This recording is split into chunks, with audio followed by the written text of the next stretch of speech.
From the time of our arrival in Aotearoa, Māori have created a unique architectural history. Our structures not only house people, but also our dreams, our fundamental needs, and our histories.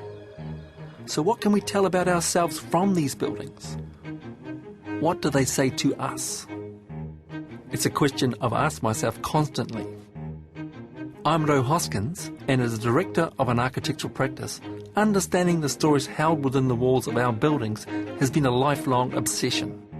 In this series, we're going to take you on a journey to explore not just our architectural structures, but also the social and cultural histories from which our buildings arise.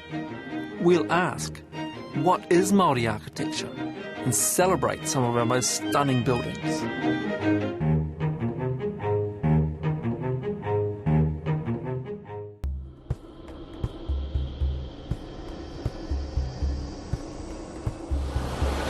We're on our way to Motiti Island off the coast of the Bay of Plenty. It's an island that Ngāpuhi actually invaded in 1832, but expecting reinforcements, they unintentionally welcomed a party from Hoete who promptly slaughtered them. I'm hoping I get a better welcome.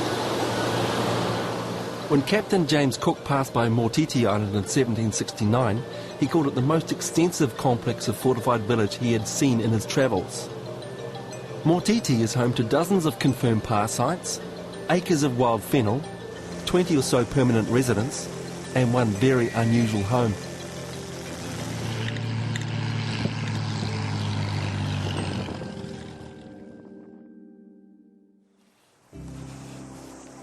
When I studied architecture, I was classmates with Anthony Hoete, whose whānau hails from this island. Kia ora, kia ora. Kia ora, kia ora, kia ora, hop. Anthony has a successful practice in London now, but I've come to his ancestral whenua to meet up with Anthony's dad, Aubrey, and Aubrey's twin brother, Graham, and to see the remarkable house Anthony built with his dad. The Hoete house is sited on open grassland between the sea and the Motiti airstrip. Aubrey and his whānau were born and bred on the island, and he always planned to build his retirement home here. The house features a number of unique innovations. Large centrally pivoting doors at either end of the house welcome guests arriving from either the ocean or the airstrip. The only source of electricity here is a small generator and 2 solar panels. The simple kitchen is structured around a massive cedar table suspended from the roof by a prefabricated steel angle beam, resulting in a floating structure only connected to the floor by a small waste pipe. The raised guest room extends from the large flat roof, which has a dual function as a water gathering surface and sometime helicopter pad. The Hoetes built this house as a whānau DIY project. All the materials had to be flown or barged out from the mainland.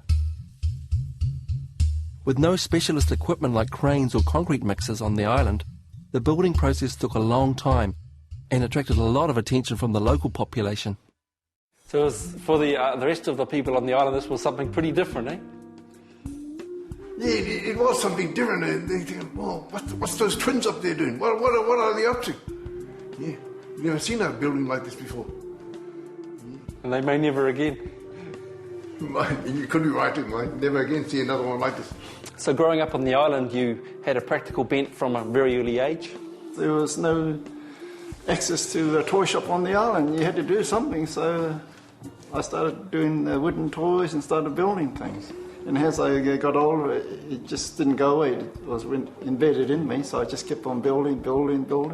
Basically, I had to keep quiet because I didn't want to upset my grandfather or my dad, because they were workers, you know. But I always used to watch them, the way how they would cut timber and how they would use the use of nails and all that sort of, and I learned a lot just by watching them.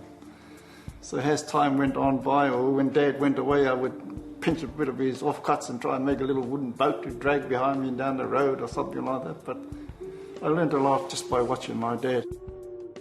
The good thing about it, our whānau supported him. My 2 sisters over there, myself and my wife. We all hard workers, and we just got stuck into it and wanted to see it up. We've always worked well together as a whānau, and although hard work, we achieved it, and it's something good to see and great, big achievement, especially here.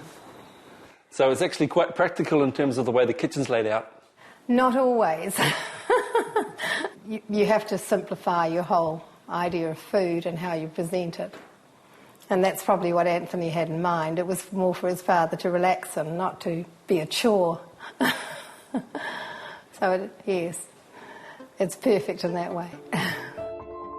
For Anthony, designing this house on Motiti was a gift to his father, and a way for him to remain connected to his whānau land despite living on the other side of the globe.